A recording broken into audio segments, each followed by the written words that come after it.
Well, I want to talk about the new album, Theater is Evil, and you've been busy. I mean, that's going without saying for you. I mean, between the Evelyn project, 8 and 8, the stuff you did with your husband Neil, the ukulele album covering Radiohead, all the different things you've been doing. What I find myself wondering is, where did you find time to write the album in the midst of all that other stuff and all that other creativity? Is this something you've been percolating for years quietly? Yeah, I wrote most of this record in 2009. And the thing is, it's kind of embarrassing. Okay. Songs don't take that long to write. Sometimes. Really, not for me. Okay. Most of the songs on the record took a couple hours to write. Oh, wow. Or less. Okay. So, you know, I had to be in the right headspace to write them. But, you know, most of them I wrote in 2009. Some were a little older, some were a little newer. But I'd say the collective time spent writing the record, and that doesn't include arranging it or recording it or like adding bleeps and blips to it, probably took 2 days. So has it been that ready since 2009, or is it like... It's been pretty ready. Why the holdup then, I wonder? Oh, because I had to get my shit together. I knew I had to get my shit together.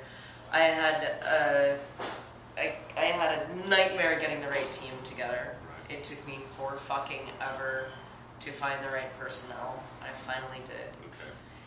I had to find the right band. That took a little bit of time. Great band, by the way. Awesome band. Great band. Great chemistry. Yeah. And I not only had to find the right team and personnel, I had to pick a release system and know it was going to work. Right. So my Radiohead EP and my Australian album, they were fun, hand-free side projects, but they were also a little more strategic than that. And I used each of those projects to test staff, personnel, and release system, and also learn things about my fan base and figure out what are we going to do about boring shit like international shipping. Are we going to include it or are we not going to include it? How many people really want vinyl? How many people really actually want CDs? And learning all of this and putting it all together, because I knew this album was really good and I didn't want to fuck it up. But it's funny, if you talk to people who were working for me 2 or 3 years ago, I was having this conversation with them saying, listen, I have a record, it's in my brain, it's really good.